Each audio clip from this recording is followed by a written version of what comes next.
Hey everyone, मैं वर्तिका। तो आज मैं फिर आपके सामने रीजनिंग लेकर के आई हूँ, लेकिन इससे पहले मैं आपको बता दूँ कि मैंने हेड मास्टर के जितने भी सब्जेक्ट वाइज सॉल्यूशन सारे करवा दिए, क्योंकि हम लोगों का सिलेबस सेम है। जो पीआरटी वाले हैं वो तो स्पेशली ध्यान दें, सिलेबस सेम होने की वजह से आपको एक आइडिया लग जाएगा कि केवीएस में कैसे किस बेस पे क्वेश्चन पूछे जा रहे हैं। तो इस टाइप के क्वेश्चन जरूर देख करके जाइए। और रीजनिंग में मैं बात करूँ, इससे पहले मैंने वाइस प्रिंसिपल का पेपर डाला है। ठीक है, वाइस प्रिंसिपल का जो केवीएस का पेपर हुआ था ऑफिशियल, उसका सोल्यूशन करवाया है, वो ज़रूर देख करके जाइए। वो सबसे ज़्यादा डिफिकल्ट है, टाइम टेकिंग है। जो बैंकिंग के एस्पिरेंट नहीं है, जो बैंक की तैयारी नहीं करते हैं, उनके लिए वो क्वेश्चन एकदम ही नए लगेंगे। तो उनको ज़रूर देख करके जाइए। और ये वाले क्वेश्चन एचएम का मैं कहूँगी कॉम्पिटिटिवली थोड़ा सा ईजी है, लेकिन ये वाले क्वेश्चन भी आप ज़रूर अटेम्प्ट करके जाइए। मैं यहाँ पर पूरा सोल्यूशन आपको दूंगी इस वीडियो में। और चैनल पर नए हैं तो सब्सक्राइब जरूर करिए, फ्री में ही सब्सक्राइब करना है। ठीक है, आप निराश नहीं होंगे। मैं अपनी पूरी कोशिश करती हूँ कि आप लोगों को बेस्ट कंटेंट दूँ। तो मेरा पहला जो क्वेश्चन है यहाँ पे, जो केवीएस में पूछा गया है कि आपको सीरीज देखनी है। तो सी का होता है 3, फिर ई का होता है 5, जी का होता है 7 और फिर होता है 9। तो अब देखिए यहाँ पे 2-2 का गैप है। तो 9 के बाद जो 2 आएगा, 9 के बाद जो अगला आएगा वो क्या आएगा, के आएगा। ठीक है, क्यों, कैसे, आई जे के। आप ऐसे देख सकते हैं तो के से आपका थर्ड वाला ऐसे ही बन रहा है, लेकिन फिर भी आप समझ लीजिए कि 58 कैसे आया। 2 से 2 2 जा 4 + 1 5। ठीक है, डबल करके एक जोड़ा, फिर 5 दूनी 10 + 2 जोड़ा 12 हो गया। 12 दूनी 24 + 3 जोड़ा और 24 ये आया 27। 27 को हम किससे करेंगे, 27 दूना 54 और 54 में कितना जोड़ेंगे, 4 जोड़ेंगे, तो ये 58 आ जाएगा। ठीक है, अब ये लास्ट वाला क्या पैटर्न है आप देखिएगा। इतना तो मैं कमेंट के लिए छोड़ ही सकती हूँ कौन सा पैटर्न है। नेक्स्ट है ए बी की बेटी के बेटे की बहन है। ओहो, हिंदी में है।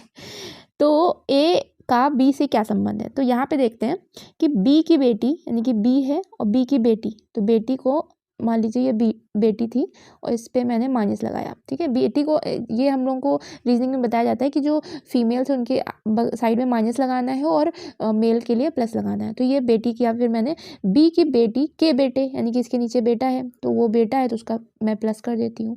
कि बहन है तो बहन को हम डैश करके बगल में ही रखते हैं। ठीक है, ये बहन है।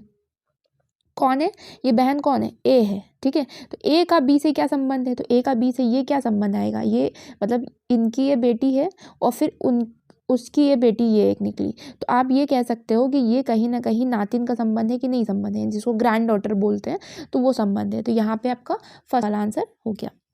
फिर यहाँ पे देखते हैं कि कूट भाषा। अब ये क्वेश्चन बहुत अच्छा समझने वाला है, क्योंकि यहाँ सूनर, देखिए SOONER लिखा मैंने और इसको इन्होंने कोड किया है SOEONR। तो जो फर्स्ट टाइम मैंने किया ना, तो उसमें मैंने गलती कर दी, मुझे ध्यान ही नहीं दिया कि यहाँ पे डबल बार ओ है। यहाँ पे आर का आर एज इट इज़ लिख दिया, एस का एस लिख दिया। अब गलती यहाँ हो रही थी कि मैं समझ रही थी ये ओ यही वाला उतर गया, जबकि ये वही ओ नहीं है। यहाँ पे जो ओ उतरा है, मैं बताती हूँ, 1 मिनट बस देखिएगा। ये एन यहाँ क्रॉस में आया तो ये ओ यहाँ क्रॉस में आया। ठीक है, ये ई इधर क्रॉस में गया और ये ओ इधर क्रॉस में गया। तो इस तरीके से हुआ है। तो अब देखते हैं इसका क्या बनेगा बॉक्सिंग का। BOXING, तो जी का जी उतरेगा, बी का बी उतरेगा। फिर क्या हुआ था, फिर देखिए यहाँ पे ये जो एन है, यानी कि ये थर्ड वाला जो है ये इधर आएगा, तो आई यहाँ बना। ठीक है, आई यहाँ बना और उसके बाद यहाँ पे ये एक्स इधर आया, देखिए एक्स इधर आया, आई इधर आया। अब क्या होगा, एन इधर जाएगा और ओ इधर जाएगा, तो आपका आंसर हो जाएगा सेकेंड वाला। ठीक है, नेक्स्ट क्वेश्चन है कि एक पुरुष जो उत्तर दिशा की मुंह में खड़ा है, यानी कि नॉर्थ का मुंह करके खड़ा हुआ है, तो इधर का मुंह करके खड़ा है, वह, इसको मैं इधर बताती हूँ स्ट्रेट। ठीक है, तो नॉर्थ, वह विपरीत दिशा वामावर्त। वामावर्त का मतलब होता है एंटी क्लॉकवाइज। तो एंटी क्लॉकवाइज 90 डिग्री घूम जाता है, तो एंटी क्लॉक अगर 90 घूमेगा तो इधर आ जाएगा। ठीक है, एंटी क्लॉक 90 घूमा, फिर घड़ी की दिशा में दक्षिणावर्त, यानी घड़ी की दिशा का मतलब होता है क्लॉकवाइज। क्लॉकवाइज 45 फिर घूम वापस आ जाता है। तो क्लॉक, ये देखिए ऐसा समझिए कि अगर कोई ऐसे खड़ा है और ये इधर से ऐसे घूमा तो ये इधर आ गया। ठीक है, और फिर वो क्या घूमा, फिर इधर का मुंह करके अब आ गया, अब यहाँ से वो क्लॉकवाइज घूमा, कितना घूमा, केवल 45। तो देखिए किसी भी दो डायरेक्शन के बीच में 90 डिग्री होता है, तो 45 यही तो होगा। और ये कौन सी डायरेक्शन है, तो ये आपकी होती, ये नॉर्थ थी तो ये वेस्ट थी, तो ये आपकी आ गई नॉर्थ वेस्ट। ठीक है, उत्तर पश्चिम। नेक्स्ट क्वेश्चन है कि 6 लड़कियां एक गोलाकार केंद्र में बैठी हुई हैं, तो 6 लड़कियां हम बैठा लेते हैं यहाँ पे, 1 2 3 4 5 6। वाइस प्रिंसिपल वाला जो देखिए क्वेश्चन बहुत लंबा है, उसको खुद से ज़रूर करिएगा, ये तो फिर भी इजी है। वाइस प्रिंसिपल वाले में इस टाइप का क्वेश्चन बहुत बड़ा सा दे रखा था। यहाँ पे ये कह रही है मुंह अंदर करके बैठी है, तो मुंह अंदर करके बैठी है तो राइट लेफ्ट का ढंग से ध्यान रखिएगा, किधर का क्या, किसका राइट क्या होगा, किसका लेफ्ट क्या होगा।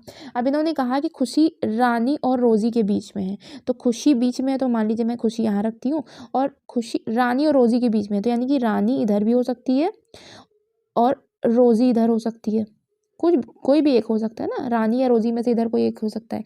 सेम चीज़ इधर भी, रोजी इधर हो सकती है और रानी इधर, कोई दोनों में से कोई इधर हो सकता है रानी इधर हो, कोई रोजी इधर हो। तो इस तरीके से हमने दोनों को बैठा लिया अभी।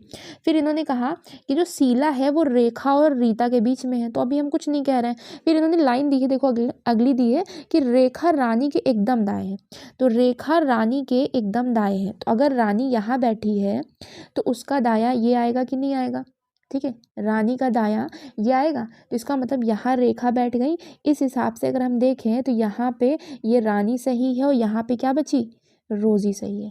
तो यहाँ रानी होगा, यहाँ इस साइड पे रोजी होगा, तो यहाँ रेखा हो गई। अब रेखा और रीता के बीच में, तो यहाँ हमने रीता बैठा दिया और बीच में शीला बैठा दिया।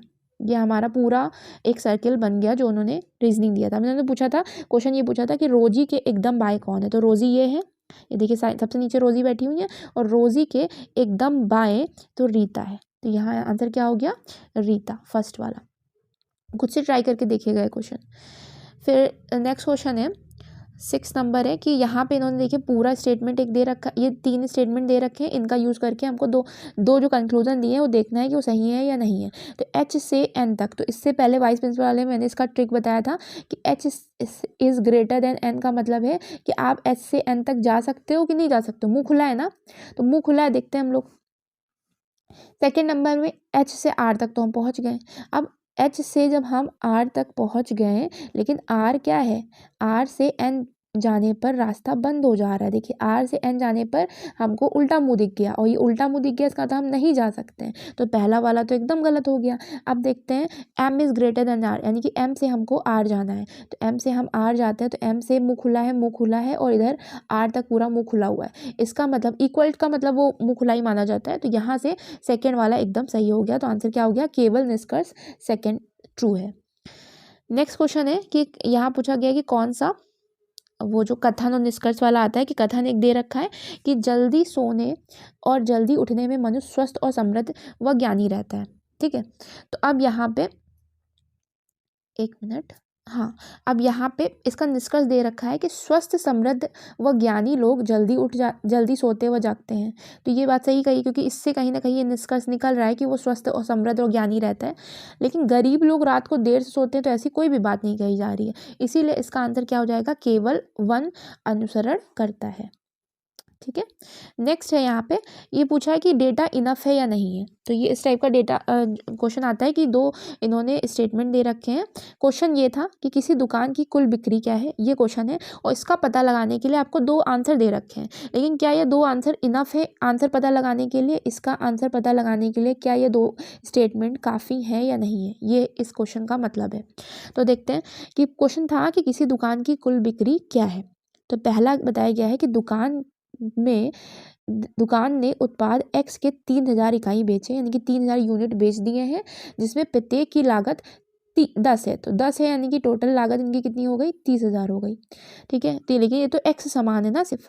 और फिर दूसरा स्टेटमेंट इन्होंने कहा कि X के अतिरिक्त दुकान पर कई उत्पाद हैं।